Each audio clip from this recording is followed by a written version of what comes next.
ভাই, বৌদ্ধ ধর্মে দীক্ষিত কেউ যদি তার মুদ্রা মোহাম্মদ সাল্লাল্লাহু আলাইহি ওয়াসাল্লামকে মনে করে, তবে কেন সে একটা সন্ন্যাস জীবন বেছে নেবে?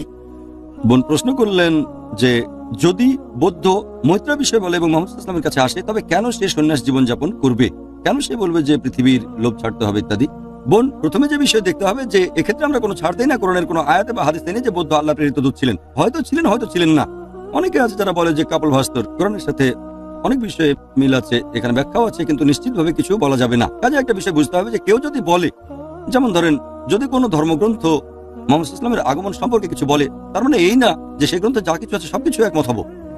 যদি সেই গ্রন্থ আল্লাহ সুবহানাহু ওয়া তাআলার বাণী বলে স্বীকৃতি পায় তার অনুসারীদের কাছে, যা আমরাও বলি, পবিত্র কোরআনে উল্লেখ আছে, সূরা আলে ইমরান অধ্যায় নম্বর 3 আয়াত 64 বলা হয়েছে, তাআলু ইলা কালিমাতিন সাওয়াইন বাইনানা ওয়া বাইনাকুম, এসো সেটা পালন করি যা তোমাদের ও আমাদের মধ্যে এক। আমরা সাধারণ বিষয়গুলো মানবো।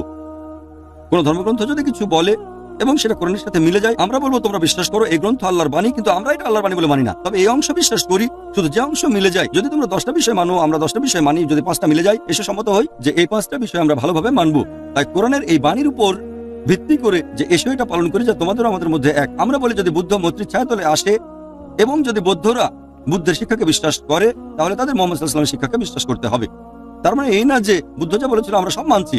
একইভাবে আমরা যখন উদ্ধৃতি দেই বাইবেল থেকে এবং বলি যে ইসা আলাইহিস সালাম বলেছেন এটা সেটা এই কাজ সেই কাজ, ইসা আলাইহিস সালাম বলেছেন মোহাম্মদ সাল্লাল্লাহু আলাইহি ওয়াসাল্লাম আসবেন, তাহলে আমরা ইসা আলাইহিস সালামকে বিশ্বাস করি। কেন? কারণ কোরআন বলেছে, বাইবেল বলেছে, সেজন্য না। কাজে যীশু খ্রিস্টের, আল্লাহ তার উপর শান্তি বর্ষণ করুন, বাইবেলে যা আছে তা যদি কোরআন এবং সহিহ হাদিসের সাথে মিলে যায়, তাহলে সেই শিক্ষার সাথে একমত হতে আমাদের কোনো আপত্তি নেই। কিন্তু এমন কিছু কথা আছে বাইবেলে যা কোরআনের বিপক্ষে যায়, আমরা সেটা বিশ্বাস করি না। বাইবেলে আছে নবী অন্যায় করেছেন, আমরা বিশ্বাস করি না।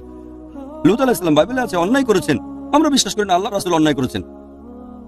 আমরা বলি যে কোরআন এবং হাদিসের বিপক্ষে যা, তা আমরা বিশ্বাস করি না। একইভাবে বৌদ্ধদের ক্ষেত্রে যা কোরআন হাদিসের সাথে মেলে সেটা সমর্থন করি। তার মানে এই না যে বুদ্ধ বলেছেন যে মোহাম্মদ সাল্লাল্লাহু আলাইহি ওয়াসাল্লাম আবার আসবেন আর সেই শিক্ষা আমরা মানি না। বুদ্ধ অনেক কিছুই বলেছেন যেগুলো ঠিক।